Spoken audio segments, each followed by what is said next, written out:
नमस्कार, मैं अमित वांद्रे, आप सभी का स्वागत है महाराष्ट्र टीवी 24 के नागपुर बुलेटिन में। अब बढ़ते हैं अहम खबरों की ओर।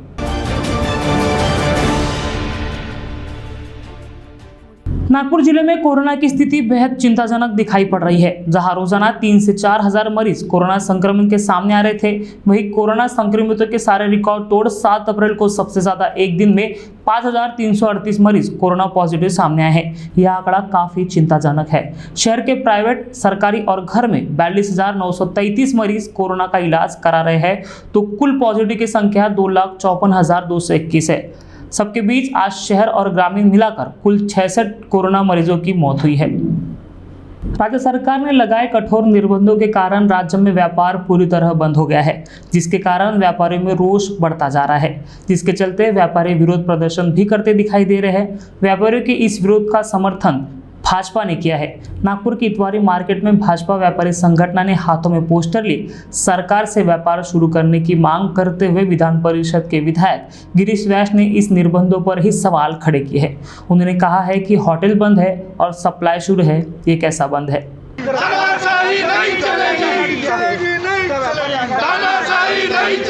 मग या संदर्भामध्ये आमचा व्यापारी बंदला विरोध आहे आणि व्यापाऱ्यांच्या आंदोलनाला पाठिंबा आहे।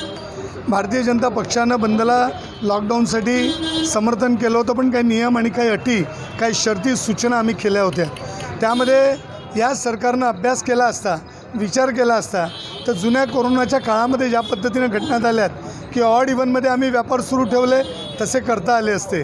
एक दिवस एक मार्केट, दुसऱ्या दिवशी दुसरं मार्केट असं देखील करता आलं असतं।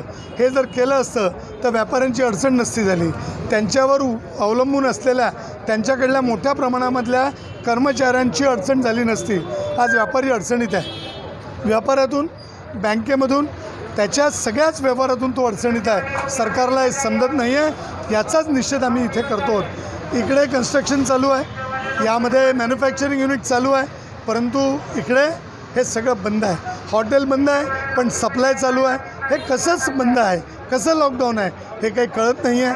त्यामुळे या गोष्टीचा सरकारने विचार करावा, ऑड इव्हन चालू करावं आणि या कर्मचाऱ्यांची अडचण होणार नाही, दुकानदारांची अडचण होणार नाही आणि पूर्वपदावर अटी नियम घालून या कोरोनाच्या संदर्भातल्या सगळ्या अटी दूर राहण्याच्या, अंतर ठेवण्याच्या ठेवून हे बंद झालं पाहिजे आणि व्यापार सुरू झाला पाहिजे, अशी आमची मागणी आहे। राज्य में लगाए गए नियमों के कारण व्यापार पूरी तरह बंद हो गए हैं, जिसके कारण व्यापारी वर्ग पूरी तरह त्रस्त है। ऐसे में कैट के राष्ट्रीय अध्यक्ष बीसी भरतिया ने वीडियो कॉन्फ्रेंसिंग के माध्यम से मुख्यमंत्री उद्धव ठाकरे से बात की, जहां उन्होंने व्यापार शुरू करने की मांग की, जिस पर विचार विनिमर्श कर कदम उठाने का आश्वासन मुख्यमंत्री उद्धव ठाकरे ने दिया है। ऐसी जानकारी बीसी भरतिया ने दी है।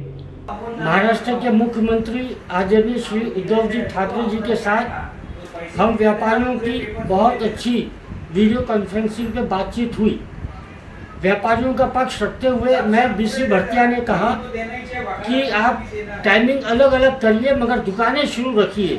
कार्यालय अलग समय शुरू हो जाए, सरकारी कार्यालय अलग शुरू हो जाए और दुकानें अलग समय पे शुरू रहे, ताकि भीड़ न हो। आदरणीय मुख्यमंत्री जी ने सारी बातें ध्यानपूर्वक सुनी और कहा कि मैं गंभीरता से सारी चीज़ देखूंगा, मगर हमें आपस में मिलकर करना है, हमें कोरोना से लड़ना है, आपस में एक होकर रहना है और 2 दिन का मेरे को समय दें ताकि मैं इसके ऊपर और विचार करूं। बीसी भरतिया ने मुख्यमंत्री जी का आभार माना। धन्यवाद। जहां एक तरफ सरकार लॉकडाउन का कड़ाई से पालन करवाना चाहती है, वहीं दूसरी तरफ जनता अब इस सख्ती का विरोध कर रही है। इतवारी बर्डी मार्केट के बाद अब शहर के मोमिनपुर इलाके में भी लॉकडाउन की सख्ती का विरोध किया जा रहा है। आज लोगों को कोरोना से डर नहीं, उससे ज्यादा पेट भरने की आग सता रही है। लोग कोरोना से नहीं तो आर्थिक तंगी और व्यापार बंद की परेशानी से डर रहे हैं। मोमिनपुरा में भी पुलिस की सख्ती के बाद कई दुकानें शुरू दिखाई दी। कई लोग एक साथ भीड़ में घूमते नजर आए, जिसका जायजा लिया है हमारे संवाददाता रितेश बोरकर ने। एक छोटे से ब्रेक के बाद फिर एक बार मिलते हैं।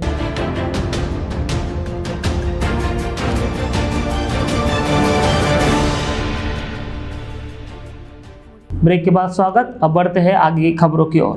2016 में हुए आर्किटेक्ट नीमगढ़े हत्या के मामले में पूर्व मुख्यमंत्री देवेंद्र फडणवीस का हाथ है, ऐसा आरोप राष्ट्रवादी कांग्रेस पार्टी के उपाध्यक्ष वेद प्रकाश आर्य ने लगाते हुए सीबीआई दफ्तर के सामने धरना दिया, जहां उन्होंने सवाल खड़े करते हुए कहा कि नागपुर क्राइम ब्रांच ने नीमगढ़े हत्या के मामले में आरोपी को सीबीआई को सौंपा, लेकिन अब तक मुख्य आरोपी को सीबीआई ढूंढ नहीं पाई। आज यहाँ पर हम इसलिए निर्देशन कर रहे हैं कि कुछ दिन पहले एडवोकेट सतीश उके ने नीमगढ़े प्रकरण के बारे में मुंबई में पत्र परिषद ली थी, जिसमें उन्होंने आरोप लगाया था कि देवेंद्र फडणवीस और उनके पीए कुमार मसराम इस नीमगढ़े हत्याकांड में उनका बेलिप्त है।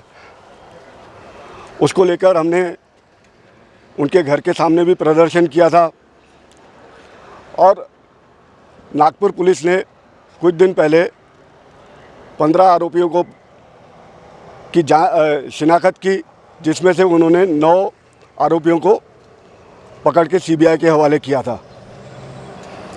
परंतु उन 9 आरोपियों को सीबीआई के हवाले करने के बाद आज 20 दिन हो गए, परंतु उनका कुछ अता पता नहीं है। और उसके लिए नागपुर पुलिस के पुलिस आयुक्त ने खुलासा किया था कि नीमगढ़े की हत्याकांड के लिए 5 करोड़ रुपए की सुपारी दी गई थी। हम आज यहाँ पर इकट्ठा ये इसलिए हुए हैं कि हम चाहते हैं कि वो सुपारी देने वाला व्यक्ति कौन है, किसने सुपारी दी और वह अभी तक क्यों नहीं पकड़ा गया है। और करीब 3 साल पहले 2 साल पहले सीबीआई ने यह प्रकरण बंद कर दिया था और नागपुर पुलिस ने उसको महाविकास आघाड़ी आते ही उन्होंने अमितेश कुमार ने 20 दिन के अंदर में उन आरोपियों को पकड़ा। तो हमें यह शंका है कि केंद्र में भारतीय जनता पार्टी की सरकार है। जब नीमगढ़े की हत्या हुई थी तो उस समय देवेंद्र फडणवीस मुख्यमंत्री थे। तब यह मामला राजनीतिक दबाव के कारण आनन फानन में दबा दिया गया। तो हमें सीबीआई पर ऐसा लगता है कि केंद्र सरकार का वर्चस्व है और उसमें नीमगढ़े परिवार को न्याय नहीं मिलेगा। हमारी यह मांग है कि इसकी उच्च स्तरीय जांच होना चाहिए और इसमें जो दोषी है और जो देवेंद्र फडणवीस और उनके पीए है उनकी भी जांच होना चाहिए, उनकी भी शिनाख्त होनी चाहिए। आज इसलिए हम यहाँ पर इकट्ठा हुए। सतीश उके के पास जो मैंने एविडेंस देखे, उनके पास उनके लड़के की रिकॉर्डिंग है। उसके लड़के ने बोला है कि वो रिकॉर्डिंग में बताया है कि मेरे पिताजी के पास उनके जो पीए थे कुमार मसराम, जिस समय देवेंद्र फडणवीस जी मुख्यमंत्री और गृह मंत्री थे, उस समय आए थे कि यह ज़मीन जो विमानतल के पास 5.57 एकड़ है, वह ज़मीन हमारे साहब को पसंद आई है और वे शॉपिंग मॉल वगैरह बड़ा संकुल वगैरह बनाना चाहते हैं। इसके पूरे पुरावे हैं उनके पास में। अगर जांच हुई तो मुझे पूरा 100% भरोसा है कि इसमें देवेंद्र फडणवीस और उनके जो पीए है वह 100% फंसेंगे। इतना आरोप लगा, मुंबई में पत्र परिषद ली, खुलेआम बोला, तो उस पर देवेंद्र फडणवीस ने मेरे ख्याल से इस्तीफा देना चाहिए। आज हम इसलिए भी यहाँ पर इकट्ठा हुए हैं, मुख्यमंत्री को भी हमने पत्र, उन्होंने नैतिकता के आधार पर इस्तीफा देना चाहिए, नहीं तो ये जांच में बाधा आएगी और नीमगढ़े परिवार को हमें लगता है न्याय नहीं मिलेगा। तो ही नीमगढ़े हत्या के मामले में पूर्व मुख्यमंत्री देवेंद्र फडणवीस के पीए कुमार मसराम नीमगढ़े के जमीन के सौदे के लिए उनके घर गए थे। जब सौदा नहीं हुआ तो उसके कुछ रोज बाद नीमगढ़े की हत्या की गई और उस समय केस सीबीआई के पास था, लेकिन तब मुख्यमंत्री और गृह मंत्री देवेंद्र फडणवीस थे, इसलिए मामला बंद कर दिया गया। ऐसा आरोप वेद प्रकाश आर्य ने लगाया है। तो ही नीमगढ़े की हत्या के लिए 5 करोड़ की सुपारी देने वाला कौन है, इसका भी खुलासा सीबीआई ने करना चाहिए, ऐसी मांग उन्होंने की।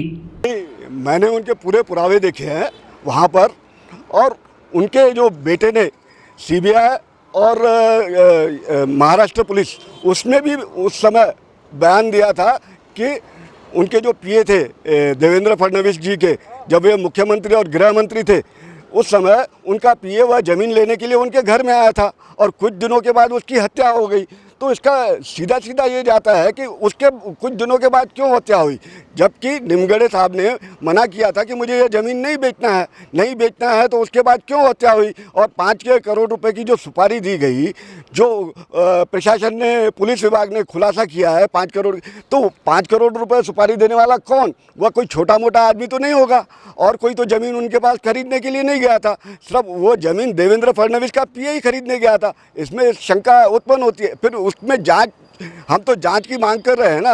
अगर जांच की मांग कर रहे हैं तो वो जांच के लिए क्यों नहीं सामने आ रहे? 2016 का केस है। उस समय क्या था, केंद्र में और राज्य में भारतीय जनता पार्टी की सरकार थी, मुख्यमंत्री देवेंद्र फडणवीस थे, गृह मंत्री देवेंद्र फडणवीस थे।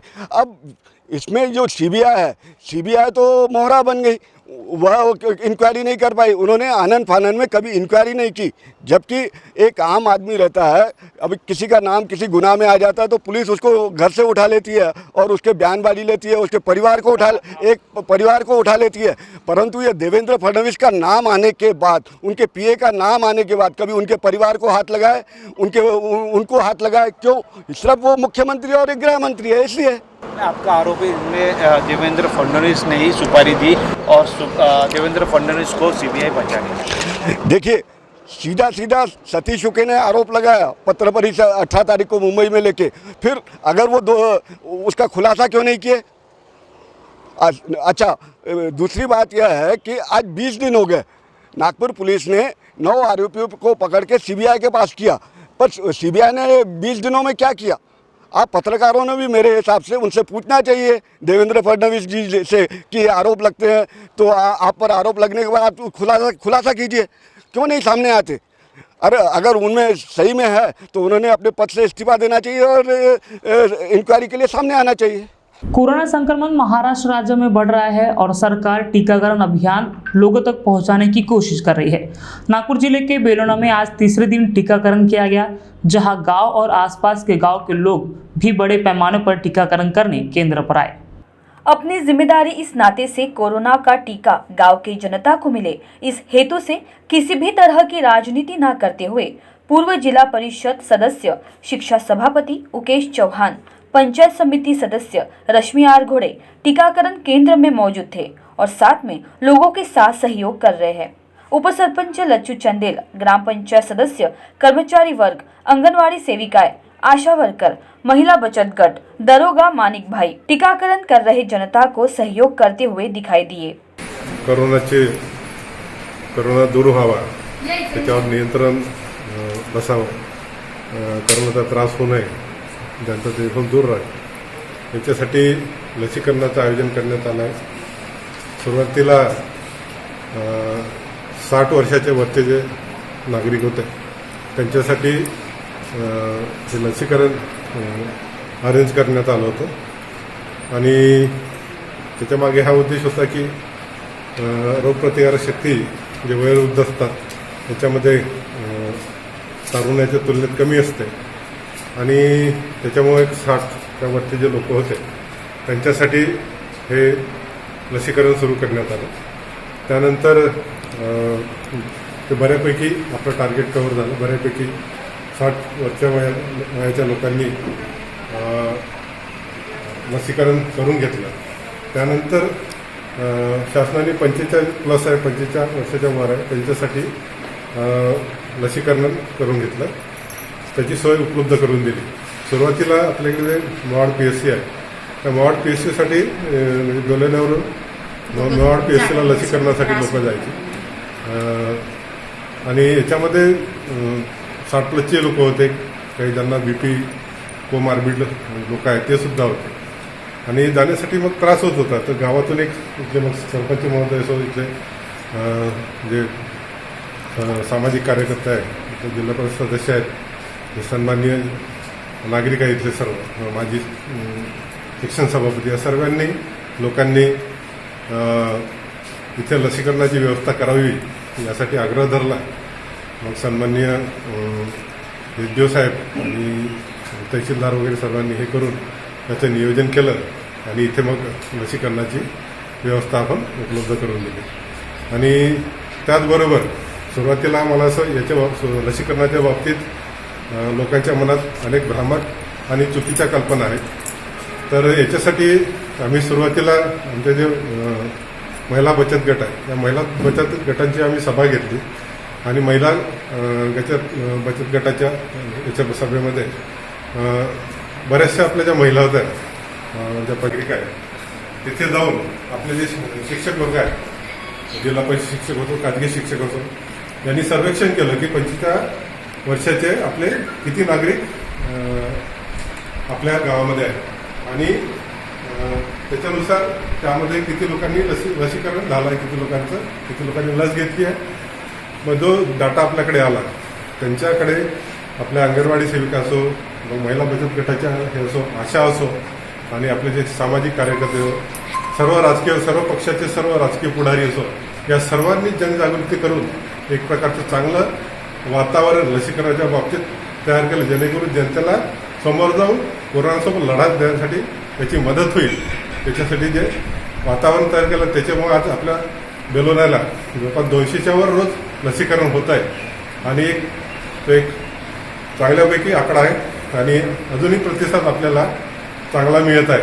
तर पंचायत समितीच्या वतीने खंडविकास अधिकारी म्हणून आमच्या आशा असो, आमच्या अंगणवाडी सेविका असो, आमच्या बचत गटाच्या भगिनी असो, आमचे जिल्हा परिषद सदस्य, आमचे माजी सभापती, आमचे ग्रामसेवक, तलाठी सर्वांचा आभार मानतो आणि अशाच प्रकारचं सहकार्य आपण यापुढे देत राहाल अशी अपेक्षा करतो आणि एवढं बोलून थांबतो। धन्यवाद। माझे कुटुंब माझी जे बेलोना ग्रामपंचायत म्हणजे लसीकरण मोहीम चालू आहेत त्यामध्ये बायांनी प्रचंड प्रतिसाद देत आहे आणि त्या उत्सुकता आहे का समोरच्यांना पण येऊन इथे लसीकरण घ्यावे। त्यानंतर आपले पंचायत समिती सदस्य मान्य आरगोडे मॅडम यांचं मनोगत काय यांच्याबद्दल बोलून घेऊ। गेल्या 2 दिवसापासून बेलोना इथे वॅक्सिनेशन सेंटर सुरू झालेलं आहे। तर इथे बायांचा प्रतिसाद हा फार जास्ती आहे आणि आम्ही असंच बायांना त्यासाठी प्रमोट करत आहे की दिवसेंदिवस हे जे वॅक्सिनेशन रेट आहे तो माणसांप्रमाणेच बायांनी पण घ्यायला पाहिजे आणि बायांचा जो वॅक्सिनेशन रेट आहे तो वाढायला पाहिजे, जेणेकरून त्यांचं स्वतःचं संरक्षण आणि त्यांच्या फॅमिलीचं संरक्षण होईल, हा त्यामागचा उद्देश आहे। आज झालेल्या लसीकरणमध्ये ज्या बायांनी लसीकरण केलं आहे त्यांना त्यांचा अनुभव काय आणि त्या समोरच्या बायांना काय प्रोत्साहन करू शकते। केल्याबद्दल काही त्रास नाही आहे लोकांना। तुम्ही बाकीच्यांना काय म्हणाल? बाकीच्या बायांनी इथे आवर्जून येऊन करा, काही त्रास आहे का तुम्हाला? काही अफवर काय नाही ना? आम्ही सांगू ना उपसरपंच मॅडम एरला यांचं काय मनोगत आहे? लसीकरण केलेलं आहे तर मॅडम तुम्ही तुमचं मनोगत करा की जेणेकरून जे लसीकरण मोहीम चालू आहे याबद्दल बायांनी येऊन करायला पाहिजे की नाही करायला पाहिजे, तुमचं काय म्हणणं आहे? चांगलं आहे। चांगलं म्हणजे कशा पद्धतीनं चांगलं मी हे करतो ना, कोशिश करतो त्याले का तुम्ही घ्या बा, इंजेक्शन घेतल्यापासून काही त्रास नाही बा, आम्हाला नाही झाला तुम्हाला कशाला होईल बा, असं म्हणतो मी। ठीक आहे, लसीकरण घ्या। हे माजी जिल्हा परिषद सदस्य, शिक्षण सभापती यांनी जे लसीकरण मोहीम चालू आहे म्हणजे ते उत्सुकतेने येत आहे, गावकऱ्यांना आवर्जून सांगत आहे आणि ते प्रत्यक्ष इथे राहून लसीकरण करण्यासाठी लोकांना प्रेरित करत, त्याबद्दल त्यांचे मनोगत घेऊ, ते लोकांना कशा पद्धतीने बोले यांचे। मागील 2 दिवसापासून बेलोना येथे ग्रामपंचायतमध्ये लसीकरण घेण्यात येत आहे। फक्त बेलोनातीच नव्हे तर आजूबाजूच्या गावातील एरला, माणिकवाडा, पिलापूर, कायमुख, गोधनी येथील लोकसुद्धा येथे येऊन लसीकरण घेत आहे आणि प्रचंड उत्साह लोकांमध्ये आहे। आणि मी तर विनंती करेन सर्वांनीच की याच्यात कोणतीही गडबड होत नाही, हे लसीकरण आपण केलं पाहिजे आणि चांगल्या प्रमाणात। परवाच्या दिवशी 80 झालं, काल 200 झालं आणि आज 211 झालं, आज 200च्या वरती जाण्याची संभावना आहे। आणि मी याद्वारे सर्वांना विनंती करतो की 45 वर्षाच्या वयाच्या वरील सर्वांनी लसीकरण घ्यावं ही विनंती। या लसीकरणापासून लोकांची अफवा जे चालू आहे लसीकरणामुळे असं अफवा आहे त्याबद्दल तुम्ही काय बोलला? ह्या अफवा एकदम चुकीच्या आहे। आपण पाहता काही केसमध्ये कोणतं तरी कारण असतं, त्या कारणामुळं हे होत असतं। थोड्या दिवशी दुसऱ्या दिवशी समजा जकडण वगैरे वाटली किंवा ताप आला तर एक गोळीसुद्धा इथे आपण क्रोसिन देत आहोत, ती घेतली तर कोणताही त्रास होत नाही आणि एखादा दिवस थोडासा ताण राहतो, परंतु हे घेणं आपल्या सर्वांसाठी आवश्यक आहे। धन्यवाद।